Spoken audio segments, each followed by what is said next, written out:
Bismillahirrahmanirrahim. Assalamualaikum warahmatullahi wabarakatuh.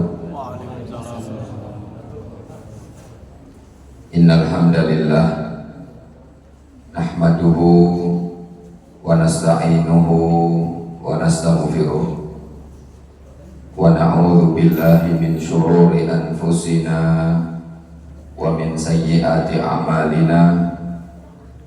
Man yahdihillahu fala mudilla lahu wa may yudlil fala hadiya lahu.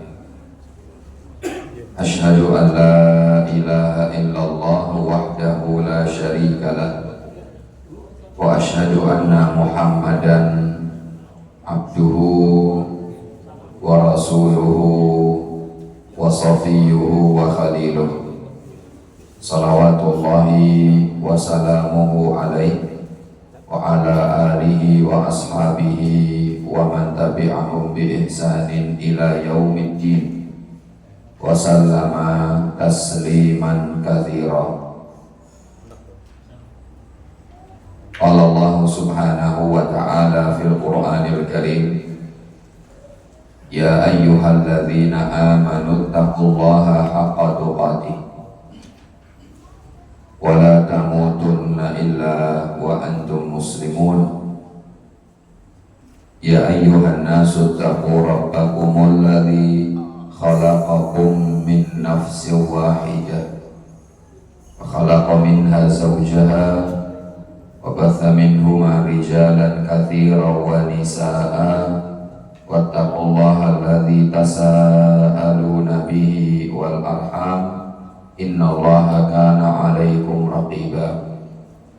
Ya ayyuhalladzina amanu taqullaha wa qulu qawlan sadida yuslih lakum a'malakum wa yaghfir lakum dhunubakum wa may yuti'illaha wa rasulahu faqad faza fawzan 'azima.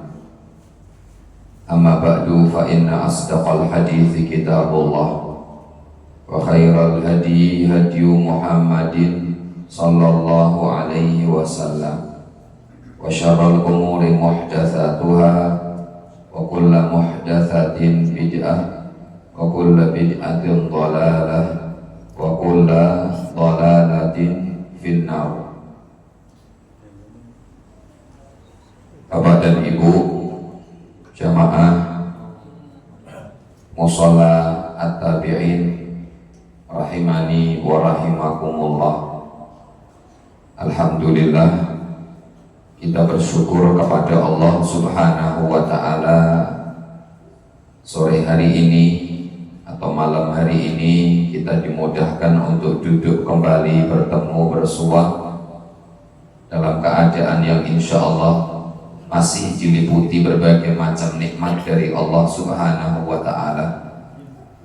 Kita berharap dan berdoa kepada Allah ta'ala semoga nikmat yang sudah ada dijaga dan tidak diambil, dan nikmat-nikmat yang lain yang mungkin belum kita miliki juga semoga Allah subhanahu wa ta'ala memberikan kepada kita semua. Salawat beriring salam semoga selalu tercurah kepada Nabi kita Nabi Muhammad sallallahu alaihi wasallam beserta keluarga, sahabat dan juga kepada seluruh umat beliau yang tetap teguh berpegang dengan ajaran dan juga sunnah beliau hingga hari kiamat kelak. Bapak dan Ibu jamaah musalla at-tabi'in rahimani wa rahimakumullah. Kita melanjutkan kembali pembahasan tentang akidah Ahlus Sunnah wal Jamaah yang kita ambil dari sebuah kitab Al-Qawaid Al-Mudha'ah fi Madhabi Ahli Sunnah wal Jamaah. Kaidah-kaidah dalam akidah Ahlu Sunnah wal Jamaah.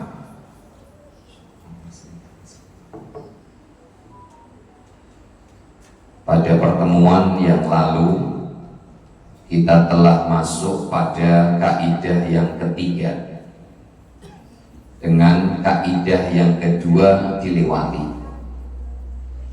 Nah, insya Allah malam hari ini kita masuk kaidah yang kedua yang saat itu kita lewati. Kaidah pertama, saya dan panjenengan tidak boleh meyakini dalam agama ini. Saya dan panjenengan tidak boleh beramal dalam agama ini kecuali diambil dari dua sumber, Al-Quran, dan yang kedua adalah sunnah Nabi Muhammad Sallallahu Alaihi Wasallam. Jadi ini kaidah pertama, tidak boleh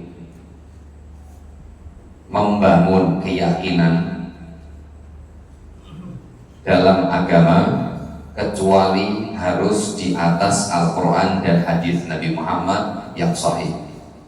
Tidak boleh beramal soleh kecuali landasannya adalah Al-Quran dan hadis Nabi Muhammad Sallallahu Alaihi Wasallam.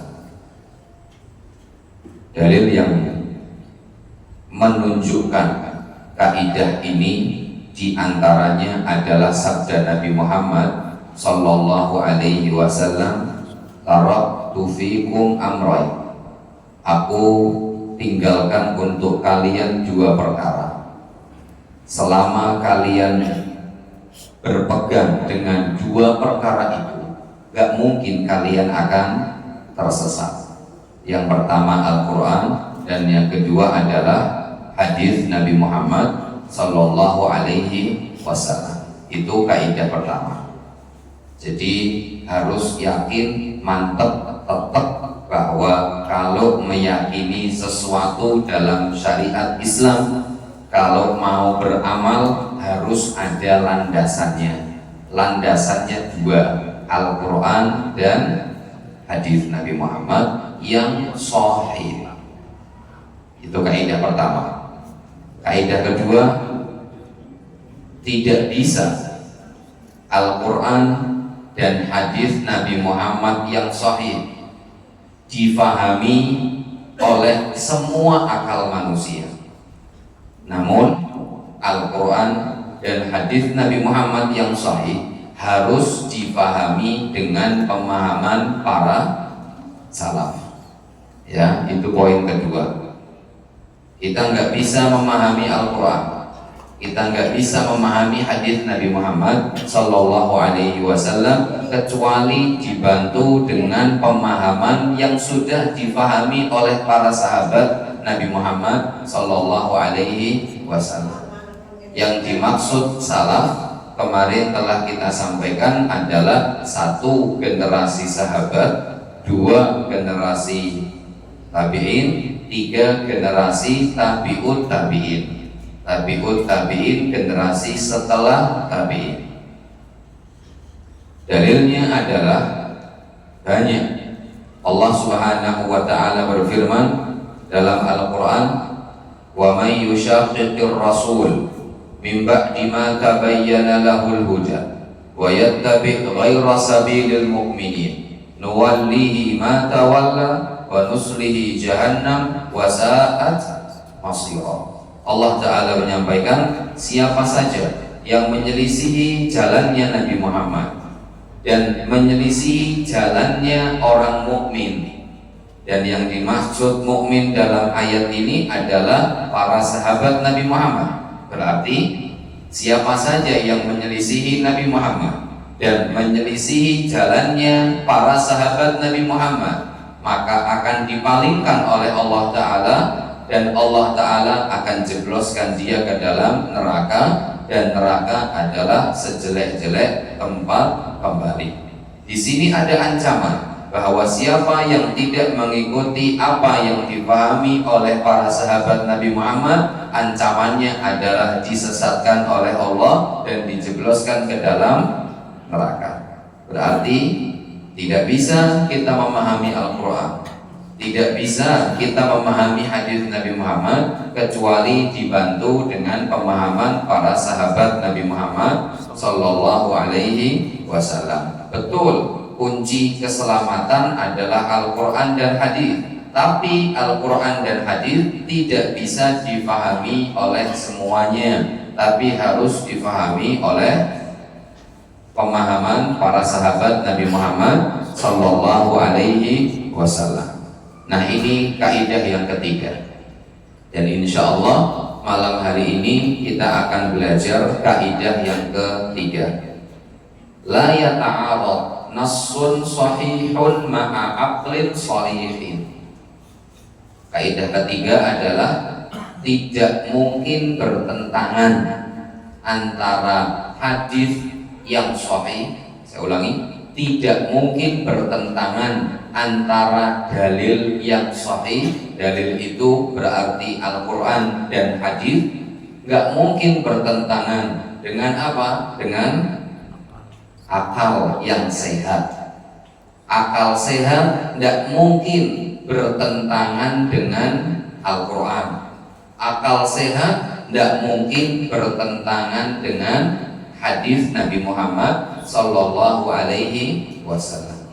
Kalaupun ternyata di lapangan ada dalil, ada ayat atau ada hadis yang bertentangan dengan akal, maka yang dijadikan patokan tentu bukan akal. Akal harus tunduk sama dalil. Akal harus tunduk sama Al-Quran. Akal harus tunduk sama hadis Nabi Muhammad Sallallahu Alaihi Wasallam. Bapak dan Ibu jamaah yang semoga dirahmati oleh Allah Subhanahu wa Ta'ala, dalam poin ini ada beberapa hal yang ingin saya sampaikan. Dalam masalah akal yang tidak boleh bertentangan dengan dalil Al-Quran ataupun hadis, ada beberapa poin yang ingin saya sampaikan. Jadi sebelum melangkah lebih jauh, ya, beberapa poin ini yang insya Allah kita akan sampaikan.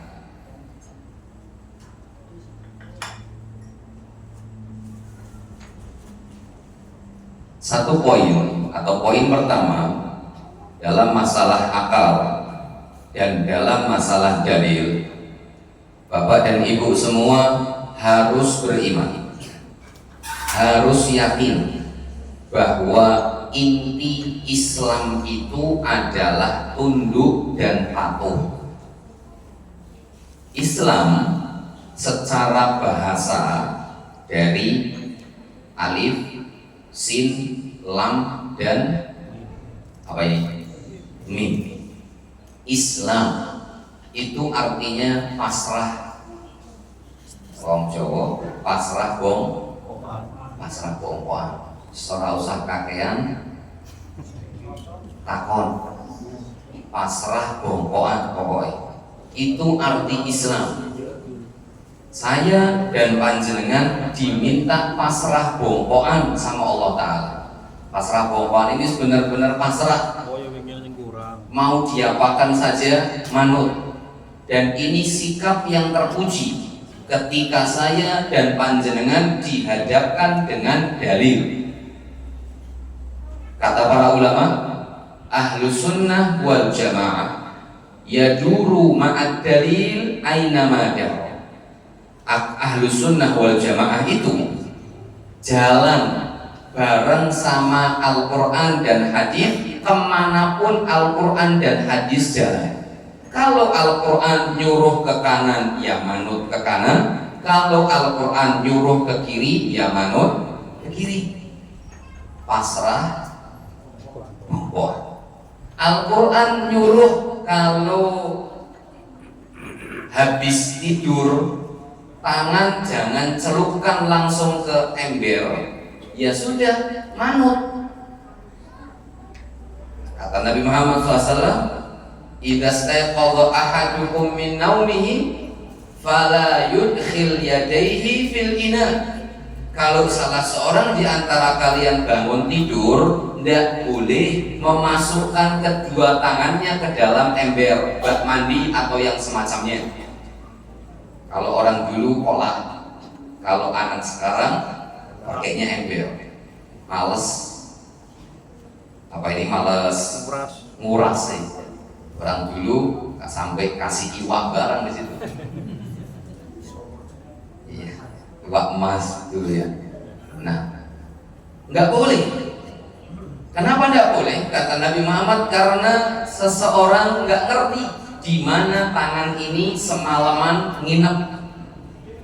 Sudah pasrah, manut, nggak usah kebanyakan nanya. Ada orang yang ngeyel saat itu, ya Rasulullah, saya tahu tangan saya nginep di mana. Yo, kalau saya nginep di kamar, yo tangannya nginep di kamar. Ini nyeleneh, ngeyel. Langsung dibales sama Allah Subhanahu wa ta'ala. Tangannya masuk ke dalam duburnya. Enggak gimana, entah gimana, tidak bisa dibayangkan saya gimana tangannya masuk ke dubur. Ketika Nabi Muhammad menyampaikan bahwa kalau ada laler, hendaknya diapain? Celupkan. Karena yang satu penawar, yang satu adalah racun, dan kita nggak ngerti mana yang penawar, mana yang racun. Tugas kita manut, pasrah, mohon. Lalernya besar, ijuman. Ya wes pokoknya seperti itu. Kalaupun ternyata jijik, tidak usah ditentang. Ya, kalau ternyata ya wajar ya manusia. Apa namanya? Laler hijau ini. Laler hijau itu nempel di mana ngendok? Nempel di ikan apa di apa gitu. Sekadang sambel ini gagal sambel ini ngendok di situ. Nah ini gimana Ustaz, mau tak celupkan sekalian? Ya Allah, orang kebayang. Nah kita Bapak dan Ibu yang semoga dirahmati oleh Allah Subhanahu wa ta'ala, ini dalil. Nggak boleh kita pertentangkan dengan akal. Kalau tidak terima ya sudah, nggak usah kebanyakan komentar. Ganti yang lain, minum lagi. Nggak usah dikomentari, mosok iyo. Tidak boleh, sudah tidak boleh ditentangkan seperti itu. Kita semua tahu ini bergosip ucapannya Ali bin Abi Thalib radhiyallahu taala anhu ketika memerintahkan untuk mengusap khuf namanya. Khuf itu artinya sepatu. Kalau bapak-bapak dan ibu-ibu sepatunan, dan ketika memakai sepatu itu sudah wudhu dulu, habis itu sepatunan, maka ketika batal mau wudhu lagi boleh tidak melepaskan sepatu. Kalau tidak safar, durasinya 1 hari 1 malam dihitung dari awal batal, bukan dihitung dari awal make sepatu ya. Kalau jenengan safar 3 hari 3 malam dihitung dari jenengan batal, bukan dari jenengan make, bukan dari jenengan mulai safar. Kok ternyata batal? Akhirnya jenengan kumur-kumur, cuci muka, tangan, kepala, telinga, kaki boleh untuk tidak dilepas apanya tadi? Sepatunya. Tapi diapain? Diusap bagian mananya? Punggung kaki, punggung sepatu, mempernya, sing diusap yang mana? Bawah, yang apa ini? Nelapak tanah itu yang punya kepotensi nginjek kotoran, nginjek najis, macam-macam. Tapi kalau atas kan hampir dikatakan kecil kemungkinan terkena najis. Malah yang besar potensi kena najis adalah bagian bawah. Tapi ternyata Rasul Shallallahu Alaihi Wasallam kalau kita wudhu kemudian pakai sepatu, habis itu batal, boleh tidak melepas sepatu, tapi tidak perlu disiram seperti biasa kita wudhu, cukup diusap bagian atasnya saja, selesai. Maka kata Ali bin Abi Thalib, kalau agama itu benar-benar dibangun dengan akal, maka tentu yang dicuci bagian bawahnya. Tapi Islam mengajarkan melalui syariat mengusap khuf tadi, menunjukkan bahwasanya Islam ini tidak hanya semerta-merta dibangun di atas akal, tapi harus manut, tunduk, patuh sama Allah dan Nabi Muhammad Sallallahu Alaihi Wasallam. Kita ini punya, kalau kata orang, punya tupoksi masing-masing. Tupoksi tugas pokok dan fungsi masing-masing. Nabi Muhammad punya tupoksi, saya sebagai umatnya, jenengan sebagai umatnya juga punya tupoksi, tugas. Tugas Nabi Muhammad menyampaikan, tugas saya manut, bukan malah mereka. Kata Al-Imam Az-Zuhri rahimahullahu ta'ala, beliau mengatakan hadis ini diriwayatkan oleh Imam Al-Bukhari, minallahi risalah, penting ini, minallahi ar-risalah wa ala rasulil balagh wa alaina taslim. Dari Allah lah agama ini bersumber. Tugas Nabi Muhammad menyampaikan, wa ala rasulinal balagul mubin. Rasulullah SAW, Allah Ta'ala berfirman, wa atiullaha wa atiur rasul fa in tawallaitum fa innama ala rasulinal balagul mubin. Tugas Nabi Muhammad menyampaikan. Nah, Allah menyampaikan Al-Quran, Allah menyampaikan agama, Nabi Muhammad tugasnya apa tadi? Menyampaikan, dan tugas kita adalah taslim, manut, pasrah dengan apa yang disampaikan oleh Nabi Muhammad Sallallahu Alaihi Wasallam. Maka Bapak Ibu, poin pertama, saya dan panjenengan sebagai seorang yang beriman kepada Allah, sebagai seorang yang muslim, yang secara bahasa muslim itu artinya orang yang pasrah manut, maka saya dan panjenengan punya kewajiban mendasar. Apa itu? Manut dengan apa yang disebutkan Allah dalam Al-Quran, manut dengan apa yang disebutkan oleh Nabi Muhammad dalam hadis yang sahih, walaupun secara kelihatannya bertentangan dengan akal. Allah Ta'ala berfirman, ya, Allah Ta'ala berfirman, ini sikap, prinsip yang harus dipegang. Dalam surat Al-Ahzab, Allah Ta'ala menyampaikan, dalam surat Al-Ahzab, Allah Subhanahu wa Ta'ala menyampaikan ayat ini.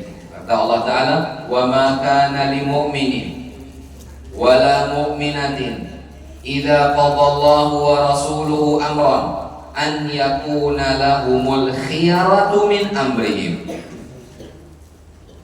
Allah Ta'ala menyampaikan, ini sikap kita semua. Kata Allah, tidak pantas bagi orang mukmin laki dan perempuan. Gak pantas.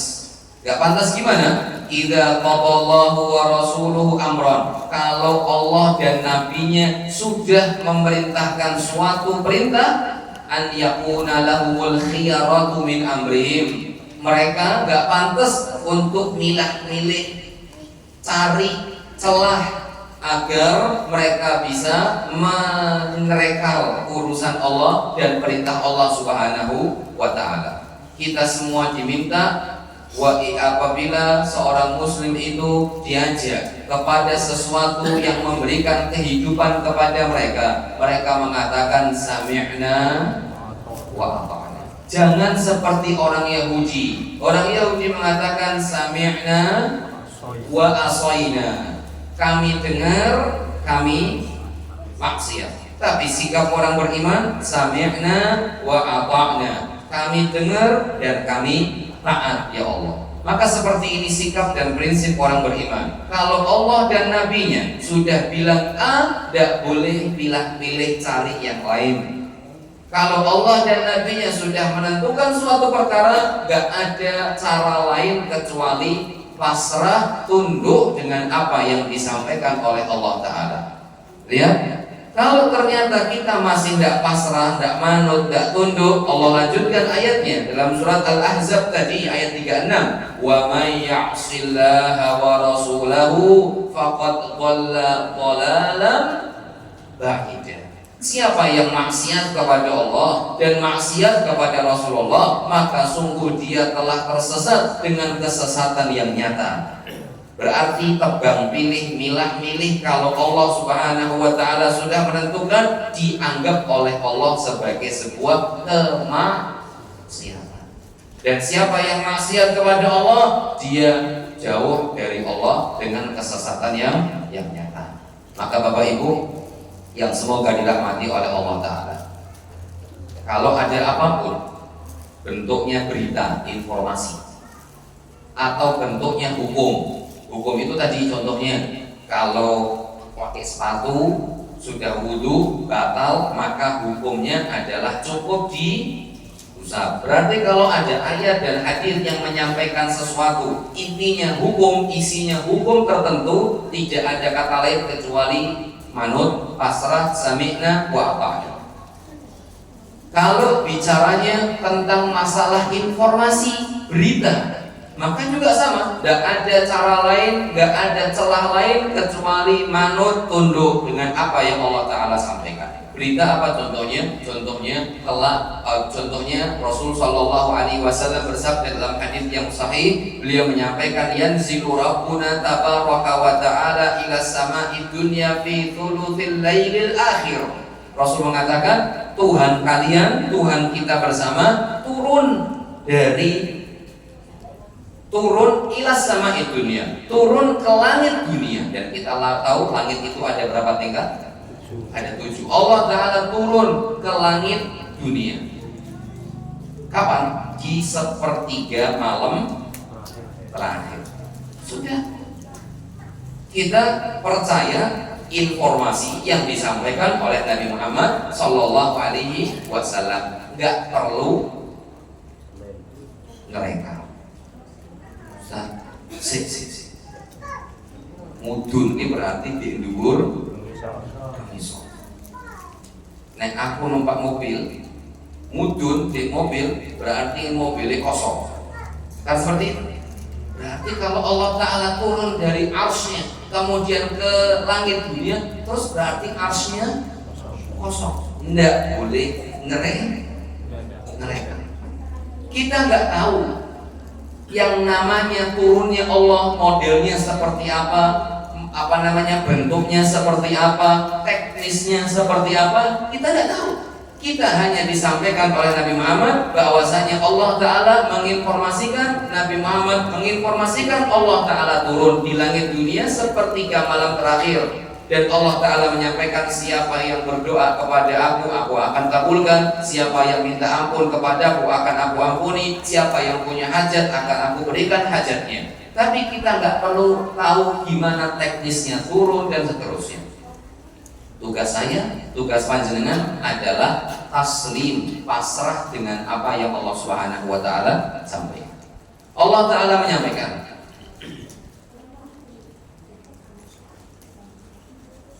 Allah Subhanahu wa Ta'ala menyampaikan, bal yadahu mabsutatani yunfiqu kaifa yasha. Allah Ta'ala menyampaikan, Allah Ta'ala memiliki 2 tangan. Sudah kita percaya, pasrah, manut, tunduk, percaya, sebenar-benarnya percaya Allah Ta'ala punya 2 tangan. Tapi tidak perlu membagaimanakan gimana tangan Allah Ta'ala. Nggak usah jauh-jauh. Semua makhluk punya tangan, tapi tangannya makhluk benten itu beda-beda. Tangannya ayam punya tangan. Saya kira itu tangan apa kaki? Iya, kaki. Ya sudah. Onta punya tangan apa? Kaki. kaki juga, monyet, tangan semua. Sesama semut punya tangan apa enggak tidak tahu, kita belum pernah lihat. Tangannya makhluk aja beda-beda. Kita nggak bisa ngelihat tangannya jin, nggak gimana itu tangannya jin, kita nggak ngerti. Kecuali yang pernah ngelihat. Kalau saya belum pernah lihat, nggak mau lihat juga. Kita nggak tahu tangannya jin. Malaikat juga kita nggak tahu tangannya seperti apa. Yang sesama makhluk saja beda-beda dan akal kita nggak mampu untuk sampai ke sana. Apalagi kita mau memikirkan Allah Subhanahu wa Ta'ala. Maka Bapak Ibu, tugas kita pertama adalah manut pasrah dengan apa yang Allah Ta'ala sampaikan dalam Al-Quran, dalam hadis Nabi Muhammad SAW. Apapun bentuknya hukum atau bentuknya informasi, tidak ada celah, tidak ada pilihan kecuali pasrah, tunduk, manut dengan apa yang disampaikan oleh Nabi Muhammad SAW. Oke, Bapak Ibu yang semoga dirahmati oleh Allah Subhanahu wa Ta'ala. Itu poin pertama. Poin kedua, Allah Subhanahu wa Ta'ala dalam Al-Quran banyak memerintahkan kita untuk mentadaburi ayat-ayat Allah dengan akal. Ini bukti kalau akal itu nggak mungkin bertentangan dengan dalil. Kalau akal itu bertentangan dengan dalil, maka bagaimana mungkin Allah memerintahkan kita untuk mentadaburi dalil dengan akal? Karena Allah memerintahkan saya dan panjenengan untuk mentadaburi Al-Quran, untuk mentadaburi ayat-ayat kebesaran Allah dengan akal, maka menunjukkan bahwasanya secara asal akal dan dalil bukan sesuatu yang bertentangan. Allah Ta'ala berfirman dalam Al-Quran banyak. Sering Allah Ta'ala menyampaikan afala ta'qilun, inna fi dzalika laayatil liulil albab, inna fi khalqis samawati wal ard wa ikhtilafil laili wan nahar laayatil liulil albab wa dzikra liulil albab. Sudah banyak. Ini menunjukkan bahwasanya Allah Subhanahu wa Ta'ala memerintahkan kita untuk melihat Al-Quran. Afala yatadabbarunal Quran, tidakkah mereka mentadaburi Al-Quran, memikirkan Al-Quran, dan memikirkan Al-Quran, mentadaburi Al-Quran juga dengan akal. Allah Ta'ala berfirman, afala yanzuruna ilal ibili kaifa khuliqat, tidaklah mereka melihat, memikirkan, merenungi bagaimana onta itu diciptakan. Disuruh pakai akal. Wa ilas samai kaifa rufi'at, tidakkah kalian memikirkan bagaimana Allah Ta'ala meninggikan langit? Langit tinggi min ghairi amadin tarawunaha. Allah Ta'ala menyampaikan langit tinggi seperti itu tanpa ada tiang. Gimana itu penciptaannya? Allah Ta'ala minta kita untuk melihat dengan akal. Habis itu wa ilas samai kaifa rufi'at wa ilal jibali kaifa nusibat wa ilal ardi kaifa sutihat. Ini semuanya perintah untuk kita menggunakan akal. Allah Ta'ala berfirman, atamuruna an-nasa bil birri wa tansawna anfusakum wa antum tatluna al-kitab afala ta'qilun. Tidakkah kalian menggunakan akal kalian? Wa mal hayatud dunya illa la'ibun wa lahun wa lad-darul akhiratu khairun lil ladzina yattaqun. Allah Ta'ala menyampaikan kehidupan dunia itu isinya main-main, senda gurau, guyonan, ketawa tertiwi saja, dan kehidupan akhirat itu lebih baik daripada kehidupan dunia bagi orang yang bertakwa. Allah tutup, afala ta'qilun, tidakkah kalian bertakwa? Afalam yasiru fil ard fayanzuru kaifa kana aqibatul ladzina min qablihim. Tidakkah kalian berjalan di atas muka bumi, kemudian kalian melihat bagaimana efek orang-orang yang dahulu durhaka kepada Allah Ta'ala? Waladarul akhirati khairul lil ladzina taqau, dan kehidupan akhirat lebih baik bagi orang bertakwa. Afala ta'qilun, tidakkah mereka itu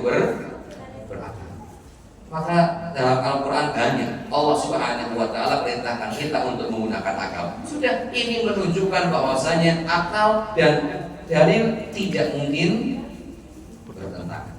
Kalaupun nanti bertentangan, apa yang salah nanti kita akan lihat. Oke, ini poin yang kedua, Bapak Ibu yang semoga dirahmati oleh Allah Subhanahu wa Ta'ala. Allah Subhanahu wa Ta'ala juga sering memberikan perumpamaan sesuatu. Contoh, dalam surat Qaf Allah Ta'ala memberikan perumpamaan bangkitnya manusia kelak di hari kiamat. Dikasih perumpamaan oleh Allah Ta'ala. Perumpamaan itu diberikan oleh manusia untuk mudah dipahami. Kita mungkin nanti kalau kita sudah mati, sudah dikubur, ketika malaikat meniupkan surnya, trompetnya atau sangkakalanya, maka semua manusia akan bangkit kembali. Nah, itu proses bangkitnya seperti apa? Allah Ta'ala kasih perumpamaan. Allah Ta'ala berfirman dalam surat Qaf, wa ahyayna bihi baldatan maita, dan kami hidupkan tanah yang kering dengan diturunkannya air. Allah Ta'ala sampaikan munculnya tanaman dari yang tadinya biji disiram air, kemudian muncul itu tunas, muncul tunas disebabkan karena disiramnya air di atasnya. Wa kadzalikal khuruj, kata Allah, demikian pula manusia nanti akan dibangkitkan oleh Allah Ta'ala. Dikasih gambaran, manusia bangkit itu nanti akan diturunkan air hujan. Sebagaimana air hujan akan menumbuhkan tunas dari biji, maka manusia akan tumbuh kembali setelah Allah Ta'ala turunkan air hujan. Dan ini disebutkan oleh Nabi Muhammad dalam hadis yang sahih. Beliau Shallallahu Alaihi Wasallam menyampaikan, kelak di hari kiamat ketika malaikat meniupkan trompetnya kedua kalinya, Allah turunkan air hujan. Kemudian dengan air hujan ini Allah tumbuhkan manusia kembali dari tulang yang tidak dihancurkan oleh Allah, tulang. Ini semua Bapak dan Ibu menunjukkan bahwasanya Islam mengajak kita semua untuk berpikir. Al-Quran dan hadis Nabi Muhammad mengajak kita semua untuk berpikir. Enggak mungkin kalau Al-Quran itu bertentangan dengan akal. Mana mungkin Allah Ta'ala perintahkan kita untuk menggunakan akal dalam mempelajari Al-Quran dan hadis Nabi Muhammad Sallallahu Alaihi Wasallam. Kemudian poin ketiga, akal itu punya kedudukan dalam Islam. Sudah ada 2 menit lagi. Ahlus Sunnah wal Jamaah tengah-tengah. Ahlus Sunnah wal Jamaah itu moderat, tidak ekstrim kanan, tidak ekstrim kiri, tengah-tengah.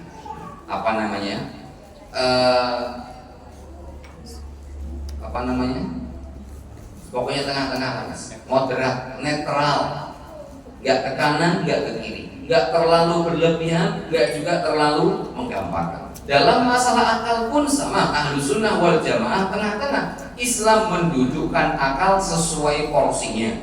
Maka kita sebagai seorang Muslim mendudukkan akal sesuai dengan yang Allah Ta'ala dudukkan, tidak mendewakan akal seperti kelompok filsafat. Ada namanya